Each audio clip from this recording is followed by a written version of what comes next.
अस्सलाम वालेकुम। उम्मीद करती हूँ आप सब खैरियत से होंगे। तो मैं कल हस्बैंड के साथ बाहर गई थी, तो मैंने बाहर सब्ज़ी लेनी थी, तो मैंने कहा चले मुझे सब्ज़ी पसंद है, मैं कद्दू ले लेती हूँ। क्योंकि दरमियान में जो मैं कद्दू दिखा रही थी वो मैं खा रही थी, वो सब्ज़ी वाला बता रहा था कि वो तो गंदे पानी से बनते हैं और ये सुन्नत रसूल है, उनको पसंद है। तो ये कद्दू हुज़ूर पाक सल्लल्लाहु अलैहि वसल्लम को पसंद थे, तो ये जो असली कद्दू है तो यही मैंने कहा। हाँ, मैं यही तो ढूंढ रही थी कब से, मेरे हस्बैंड को नहीं मिल रहे थे। तो चलें ये मिल गया, मैं लेके आ गई। मैंने कहा इतने ज़्यादा ना दो तो खाए नहीं जाएंगे। खाए क्या, मैंने देखे नहीं। अच्छा चलें, ख़राब होने से पहले मैंने सोचा कि मैं इसका कुछ ऐसा बनाऊं कि सब खा लें। मेरे माइंड में आइडिया आया कि मैं हलवा बना लेती हूँ। तो हलवा बनाने के लिए मैंने सबसे पहले इनको धो लिया। धोने के बाद मैंने इनको छील लिया। छीलने के बाद अब मैं छोटा छोटा काटूंगी नहीं, काट भी सकते हैं लेकिन उससे इतना हलवा अच्छा नहीं बनता, तो मैंने कद्दूकश कर लिए। एक मशहूर रिवायत बयान की जाती है कि जंग ओहद में हज़रत मोहम्मद सल्लल्लाहु अलैहि वसल्लम के दंदान मुबारक शहीद हुए थे। बाद में सहाबा ने मोहब्बत और अदब से उन मुबारक दांतों को महफूज रखा। बाज़ इलाक़ों में कद्दू के बारे में लोग ये कहानी सुनाते हैं कि वो हजूर सल्लल्लाहु अलैहि वसल्लम के दांत की शक्ल या निस्बत से मशहूर हुआ, लेकिन इस बात का कोई मजबूत तारीख़ी या इस्लामी सबूत नहीं मिलता।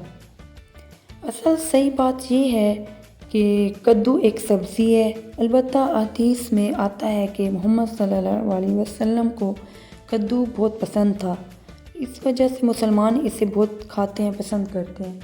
लेकिन लोगों ने ये फैलाया हुआ, ये अल्लाह बेहतर जानता है कि कद्दू हुज़ूर पाक सल्लल्लाहु अलैहि वसल्लम के दांत मुबारक से उन्होंने दफनाया था, तो वो कद्दू जैसी सब्ज़ी मतलब पैदा हुई, तो फिर वो ये कद्दू वही कद्दू शरीफ जिसे कहा जाता है। अब हम बचपन से यही सुनते आ रहे हैं, तो मैंने गूगल किया तो मुझे तो यही मालूम हुआ कि नहीं, ऐसा कुछ नहीं है। अब ये अल्लाह बेहतर जानता है। तो मैंने सारा इसे कद्दूकश कर लिया है।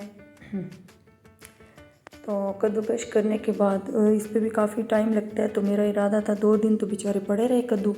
फिर तीसरे दिन कल मैंने सोचा कि ये बना ही लूँ और आप लोगों से शेयर करूँ। लेकिन मैं आप लोगों को एक बात कहूँगी कि आप लोग ज़रूर इसको ट्राई करें,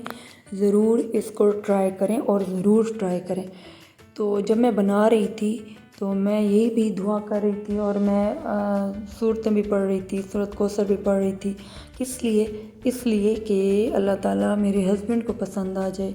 अगर मैं उनसे बादाम भी मंगवा रही हूँ, खोपरा भी मंगवा रही हूँ, और क्या मंगवाया है, कुछ मंगवाया, हाँ ड्राई मिल्क भी मंगवा रही हूँ, तो उनको पसंद ना आया तो फिर तो मेरी खैर नहीं है।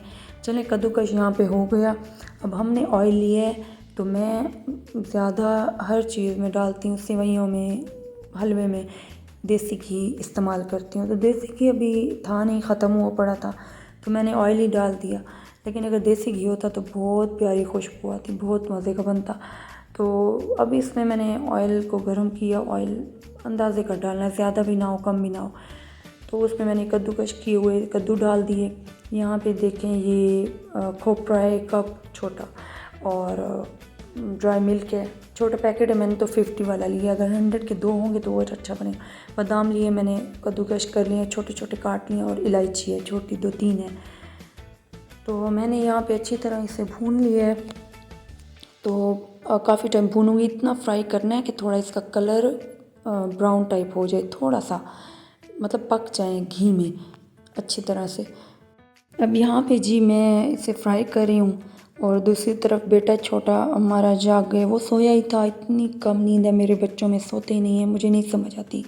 हस्बैंड बोलते हैं कि तुम्हारी नींद नहीं है, तुम्हारी वजह से मेरे बच्चे नहीं सोते। अब ये भी ब्लेम बीवी पे है, मतलब हर गलत बात जो होती है वो बीवी की तरफ से होती है, जो अच्छी बात होती है। अब यहाँ पे तरबूज देखें, हस्बैंड लेके मुझे अभी दे के गए, इतना आला कि अभी तक मैंने ऐसा नहीं खाया था, फीके होते थे, और इसका कलर भी अच्छा है, और इतना मीठा था, मुझे तो लग रहा था कि इन्होंने इंजेक्शन भर के चीनी के इसमें डाल दिए हैं, क्योंकि आजकल हर चीज़ ऐसे ही है। तो मैंने 1 कप चीनी ली, और यहाँ पे मैंने लिए ग्रीन कलर, और यहाँ पे 1 कप दूध लिया। कप सही ठीक ठाक बड़ा कप है, छोटा कप नहीं है। और यहाँ पे वही बादाम, खोपरा, खुश्क मिल्क और इलायची,